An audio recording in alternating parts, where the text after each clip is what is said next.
Pandemi COVID-19 saat ini mulai dirasakan krisisnya di tengah masyarakat dengan PHK karyawan dan beberapa perusahaan yang tidak mampu bertahan sehingga gulung tikar. Pertumbuhan ekonomi mengalami perlambatan cukup parah di kuartal 2 tahun 2020. Badan Kebijakan Fiskal memprediksi pertumbuhan ekonomi di kuartal 2 tahun 2020 mencapai negatif 3,8% dan jauh dari kuartal 1 yang bertahan di angka 2,97%.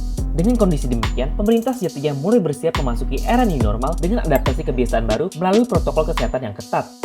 Secara umum, krisis ekonomi Indonesia saat ini belum terlalu dalam saat ini. Krisis itu memang dirasakan, namun belum terlalu dalam karena ekonomi mulai kembali bergerak usai beberapa daerah tidak lagi menerapkan PSBB secara ketat. Untuk mencegah kemungkinan krisis ekonomi yang paling buruk dan memiliki efek domino ke konflik sosial ataupun stabilitas politik, kebijakan yang bersifat preventif harus diambil pemerintah secara tegas atau dengan kata lain, mendahului potensi kurva ekonomi yang semakin menurun. Pemerintah dapat mulai fokus menyelesaikan permasalahan krisis yang ada saat ini. Dengan demikian, begitu krisis yang ditakutkan itu tiba, yang ditandai dengan kurva ekonomi yang semakin mendalam itu datang, maka seluruh elemen masyarakat sudah lebih siap menghadapinya.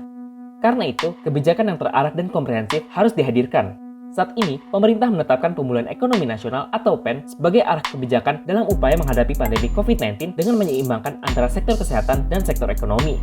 Total anggaran yang dihabiskan untuk PEN mencapai Rp665,2 triliun yang difokuskan untuk sektor kesehatan, jaring pengaman sosial, dan dukungan kepada dunia usaha mulai dari insentif pajak hingga akses permodalan. Jika dilihat lebih luas lagi, kita bisa memandang bahwa momen pandemi ini merupakan ajang seluruh elemen bangsa untuk berkolaborasi dan mengutamakan persatuan. Kita harus bisa menjadikan semangat gotong royong ini bukan sekadar amanat konstitusi, tetapi juga beban peradaban bangsa dan menuliskan sejarah untuk masa depan. Pandemi ini adalah beban peradaban kemanusiaan yang harus diselesaikan bersama-sama tanpa menyalahkan dan tanpa saling menuding. Ini adalah langkah kemanusiaan dan kita harus saling mendukung satu sama lain.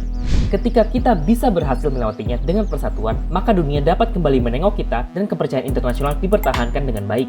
Ini adalah ajang pembuktian bangsa Indonesia di mata dunia bahwa seluruh sektor dapat diselamatkan mulai dari kesehatan, ekonomi, maupun sosial politik.